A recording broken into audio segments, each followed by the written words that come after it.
Hello, and welcome to another edition of Moments with Mindleaps. My name is Rebecca Davis, and I'm the founder and executive director of Mindleaps. And thank you so much for joining us again. I love to say how much I enjoy these Friday afternoons, Friday evenings, Friday mornings, depending on where you are in the world, because I get to really speak to some inspiring people. And today we're going to be speaking with LaMar Baylor.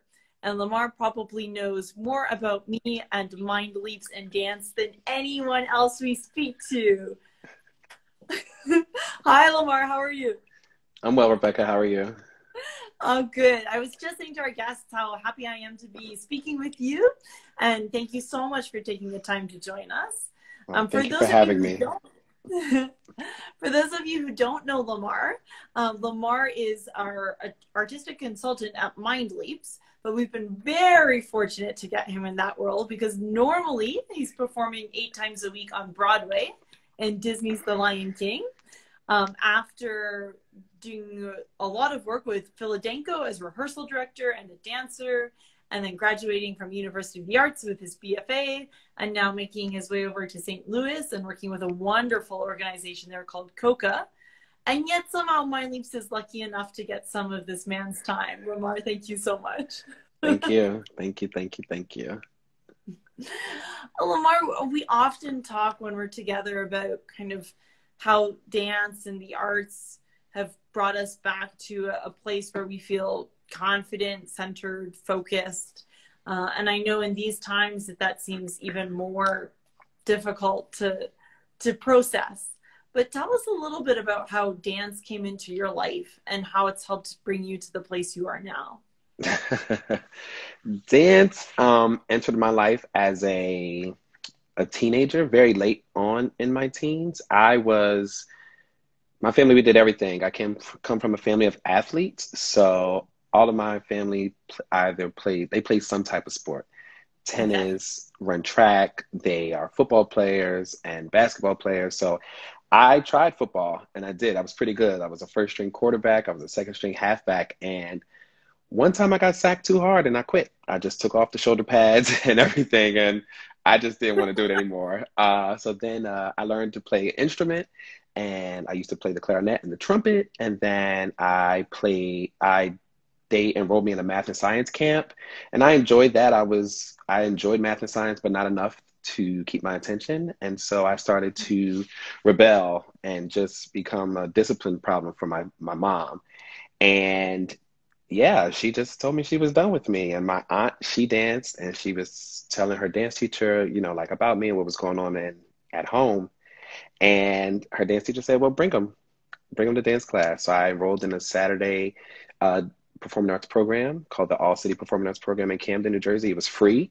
And while I was there, they put me in tap dance class first, and I loved it. I could pick up the rhythms really fast. So then they introduced me to other techniques, the ballet, the modern, the jazz, and African, and I started to fall in love with dance. And from there, the journey began.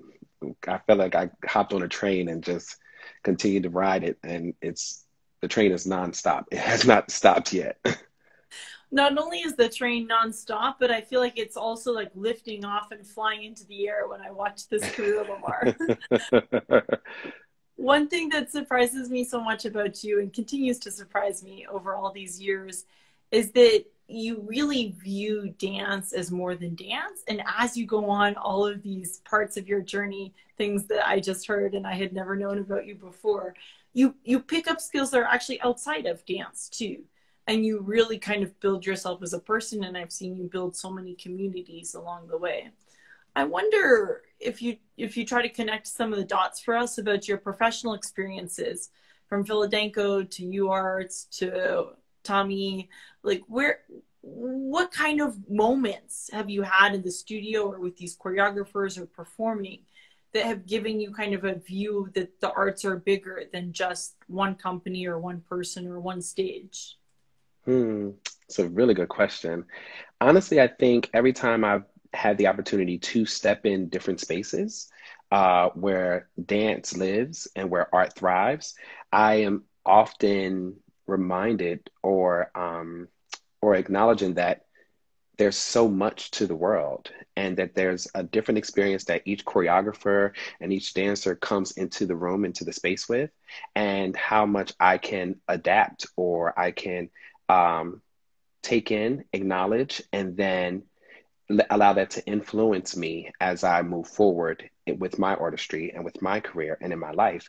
And so I've had the opportunity and the chance to travel and perform around the world in great stages and meet people from different backgrounds and different ethnicities and different race and different cultures.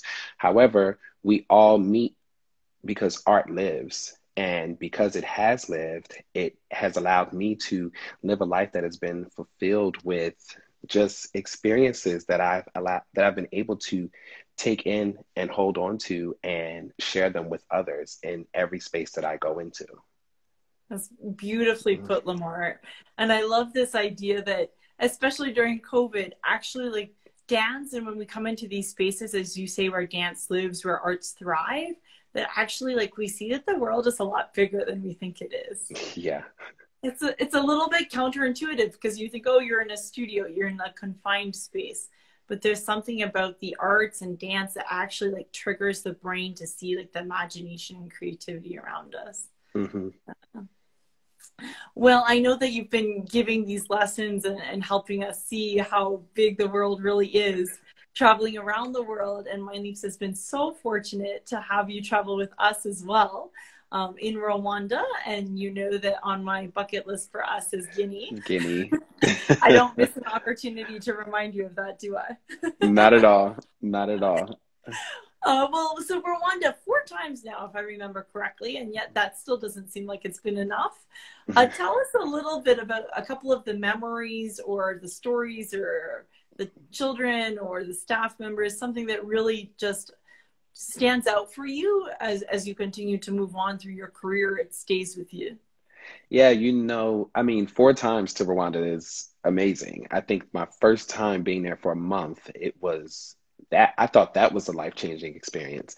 Being able to come into this very um, unfamiliar territory, but familiar, which was Mhm. really, really interesting because I was surrounded by all of this amazing, young, vibrant talent that had not been cultured yet, that had not been informed. However, I had the opportunity, thank you to you and Mindleaps for including me, because I then was reminded of who I was as a person and how young and kind of vibrant and excited to learn dance and to want to really be able to get as much information as I could and allow myself to showcase it. And being there those 4 weeks was really a culture shock. It really, really was.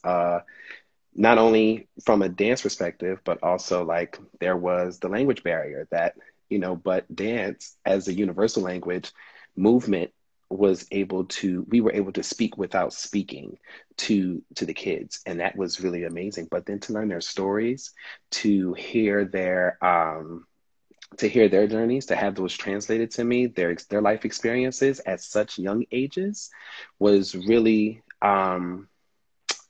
yeah, it was a lot to process. I don't think I It was was. fully ready or able to um understand it in its entirety.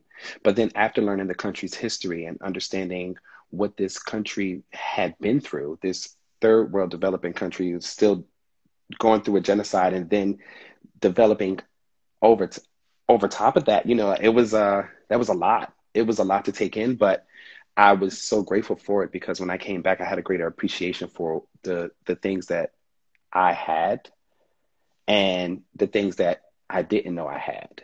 And so coming back the second time, the third time, and the fourth time in different capacities, and having different roles within Mind Leaps Mhm. really really like how do I say this? It's it every time has just changed me. Like it has shifted my perspective, my outlook, my drive, my want, my desire, my abilities to give back, to teach, to learn, to educate, to cultivate, to nurture, to live, to love. I every time I've gone to Mindleaps, my life has improved significantly. And the person in me, I feel like the beauty that I see in the world is I'm often reminded every time I get back to Rwanda and I get to see these young boys, these young girls, these young children learn and they have this excitement, this joy, this kind of effervescence to them about dance, and they're passionate about it and they want to learn not just dance, but they want to have access to education. And to see them learning time and time again, I'm blown away. I can't believe the growth that has happened within the organization, but also within themselves. It's the what you say really is so interesting when we kind of think about this first part of our conversation where you somehow dance like allows us to see that the world is a lot bigger, even though maybe we're just standing in a small space doing plies or doing some battement, but actually somehow through that process we see bigger. And like the way you've just described your experiences in Rwanda is like an exact testimony to that statement. And I think it's also something that strikes me in so many of the countries where you and I have traveled, that you can't really, you can lose a lot and countries can go through conflict and kids can lose everything. But there's something about the arts that nobody takes it away from you. It gives you the Yeah. world, and somehow these kids have figured that out. Yeah, and but it just goes to show you that art will live on forever.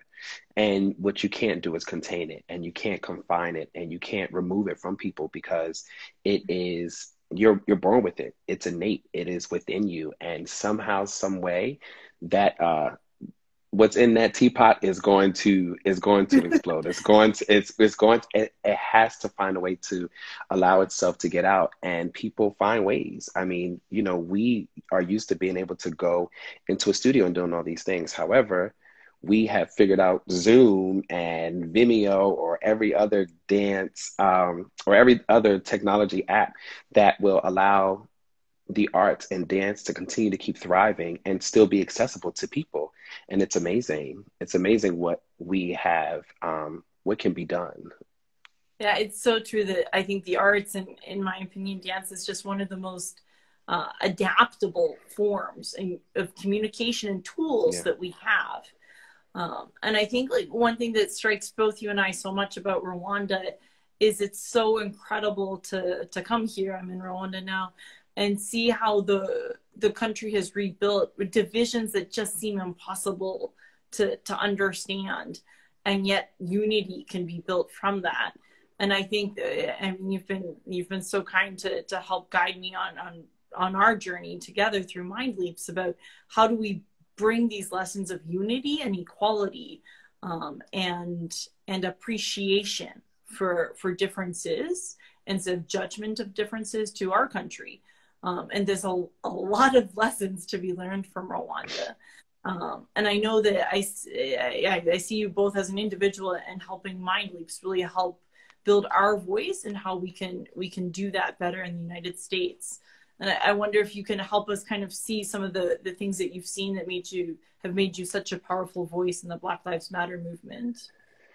You know, I think I wish I think yesterday during our virtual academy during our lesson, you know, like that thing about empathy camp, you know, but having an understanding of the things that people don't have, if we all understood the things that we don't have and how much, if we did not have it, how much closer we actually are. And I think COVID has exposed that to us, especially to this country on a myriad of ways, just exposing and allowing us to understand that it could all be taken away from us at any given moment in time.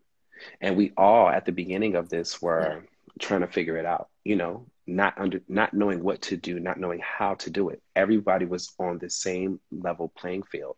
And I think when it comes to this Black Lives Matter movement and trying to figure out what I can do, I often use my experiences from Rwanda to help inform the way that I choose to navigate this space, like in understanding what my Black life means and how I want my Black life to exist, and not on, but exist in a way of being respected, and being appreciated, and being loved for just who I am as an individual and as a man.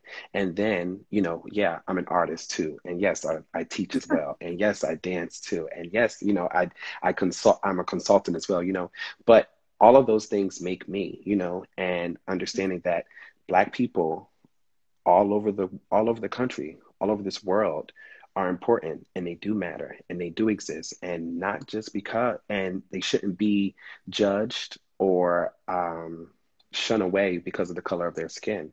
They should be appreciated for who they are, and then all the things that make them who they are as well. And so I stand firmly in my Blackness, in my melanin. I exude it and try to show myself and show up in every space that I enter in my fullness, but also the beauty that I possess, and give off the beauty that I think I see and that I believe in, and knowing that this world can really, really get to a place where we all understand one another fully and accept one another for who we are, and not just based off of our looks. I love what you say, like all of these things make me, right? Mm-hmm. I mean, that's so special. Like when you look at the youth that Mindleaps work with, people like give them titles and names and stigmas, but they're beautiful, beautiful creatures, and that's what makes them beautiful too, right? Yeah. And I'm with you and Eleanor on this idea of empathy. I know from our travels that when you start to walk in the shoes of other people, it just changes the way that you live your life. And it absolutely has to build a bond between you and the people that you walk with. Yeah, and the more ways and opportunities, especially that the arts can create that, mm-hmm.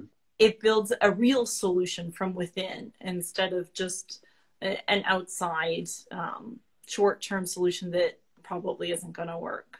Yeah. And until we get there, until we stop trying to fill these short-term things, we have to realize that short-term is exactly that. It's only short-termed, And so we need to figure out true, long-lasting, everlasting change. Things just have to change. They should change. They need to change, because our existence, our normal, or what we thought was normal, clearly was not working. It wasn't. And so now we need to figure out and develop and create new ways that we all could exist better and for the better. And not just for this current generation, but the generations to come. Because if not, then we're just going to continue to repeat the things that we don't need to.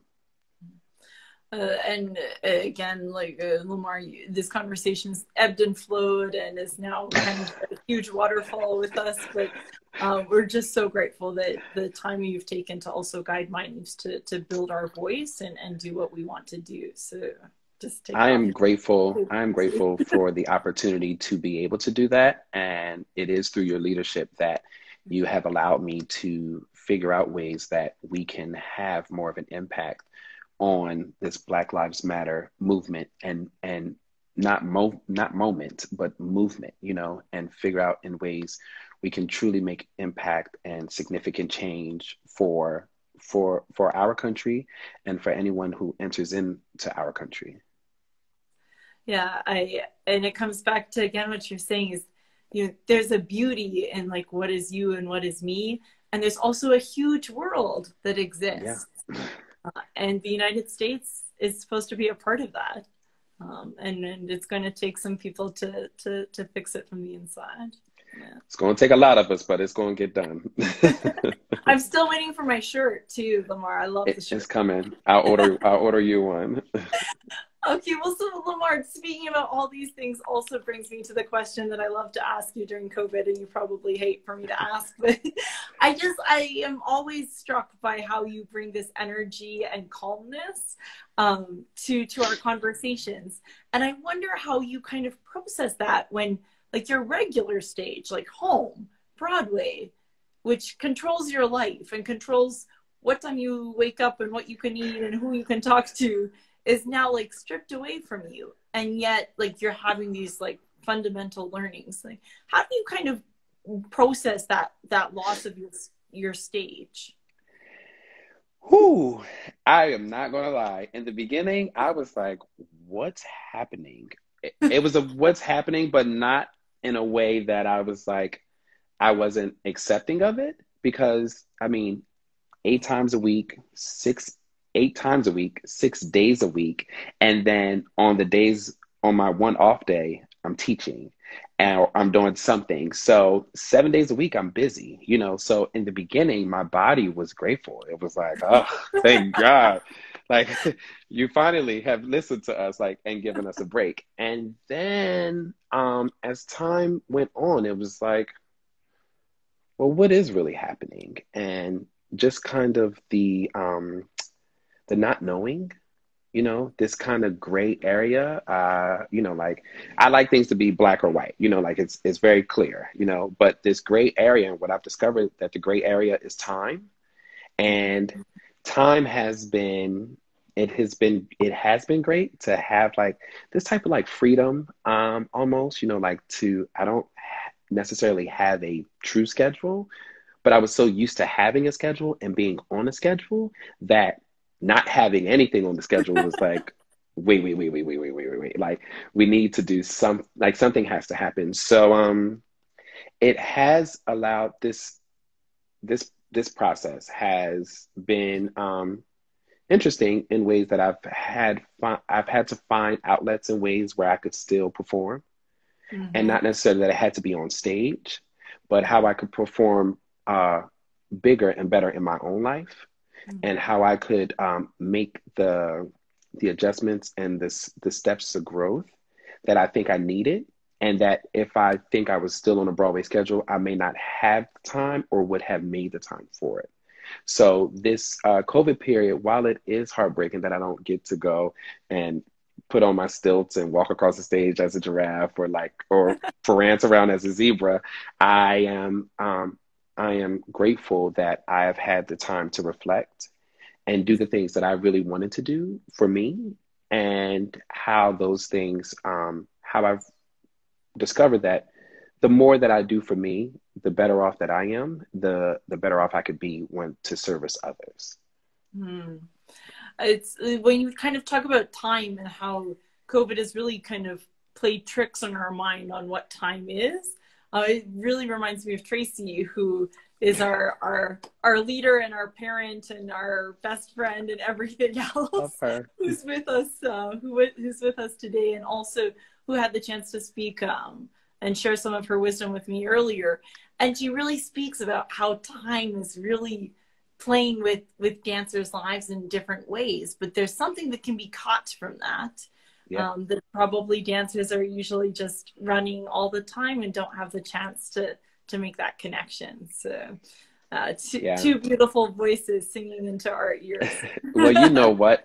Tracy votes, that woman. I mean, she's like my introduction to Mindleaps, like to you, Rebecca. Like, it was Tracy when I think about it. And then, even I feel like I've always heard Tracy constantly. All the lessons that she's like pure poured into me as a young artist coming up.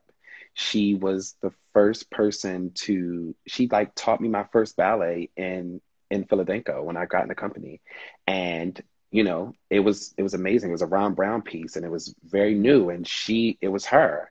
And everywhere that I've gone, like, along my journey, Tracy keeps showing up, and she keeps being there. And time has created this bond that we have. And so, Tracy, if you're watching, if you're looking, I love you, and I'm grateful for you, and thank you. And I hope time continues to uh, allow you to keep showing up and me to keep showing up in your life. And yes, so thank you. That's it.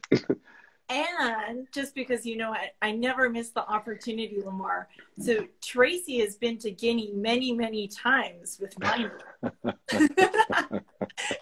So if you're following in her footsteps, and Salif is here from Guinea, our friends from Guinea, Leroy, our friend Oh. Billy, Olivier and Bashir are friends from Rwanda. So hello to all of them. Yeah. Okay, LaMar, we just have a couple minutes left, but tell me a little bit about my favorite question to ask you and Tracy, which is, both of you are still building your careers, and of course, building different careers. But tell us a little bit for these younger artists, not just dancers, but all of these creatives who are trying to learn how do we use technology, how do we wrestle with COVID, how do we find kind of our path in this world of the arts, which is so important, and those voices are so needed. What advice would you give to these next generations? You know, yeah, some things I when I was in the 10th grade, I had a teacher, my English teacher, his name was Timothy Jenkins. He said to me something that has always stuck. It was, the will to succeed is useless unless you have the will to prepare. And Mm. I, until this day, it continues to like, I feel like it almost haunts me in a way, but it's something that I carry with me, because just that alone, the will to succeed is the want to succeed. Yeah. Like, it's the desire, it is the tenacity, it is the all of the things to get you to this place of success, however you measure success. And then it's useless unless you have the will to prepare. And to think of all of the things that I have, that people need to do, the work, the hard work, the things that you do behind the scenes, that when you do show up in these spaces and in these places, all the work that you have done, it's not in vain. It is the things, it has got you to this place. So then it makes you show up that much better, that much greater, and have the ability to cultivate the space that you want to create, and cultivate the space that you seek, that you yearn for, that the place where you feel like you are supposed to be.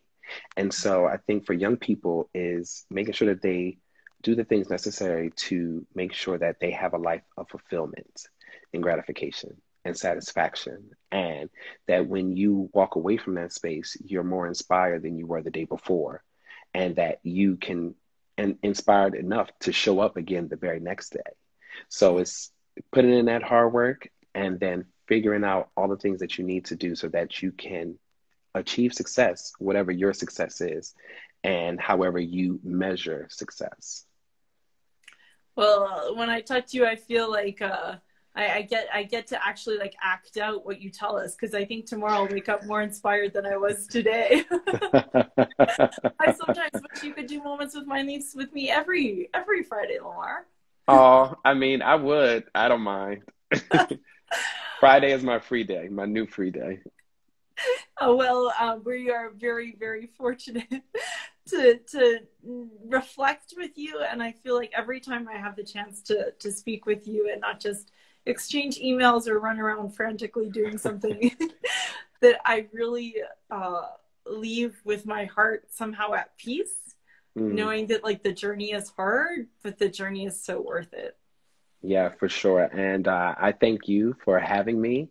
And I thank Mindleaps for just existing. And I am so grateful for all of the people that you have introduced me to through this wonderful organization, and these kids whose lives are being changed every day, every day. And there's nothing like getting a message via Facebook or WhatsApp or a DM or an email that is just from them, just saying hello, or I miss you, or I love you, and I hope you're well. And it just warms my heart. And I just thank you so much for the opportunity to have this experience. And I'm so grateful to be on this train. Well, we're gonna call it like a airplane, or maybe even a rocket.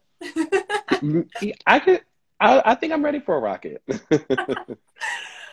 Well, LaMar, I'm counting down the days until it's not you and me anymore running Moments with Mindleaps, but it's these kids who've grown up to become these wonderful, wonderful people they are. Because, Yeah. like you said, it's all these things that make us us and make these kids who these kids are. Yeah. Yeah. LaMar, thank you for being you. Thank you for being with us. And we love you Thank so much. you. Thank you. I love you guys too. Marakosi chane. Okay, Maricosi LaMar. Thank Bye. you. Have a beautiful day. You too.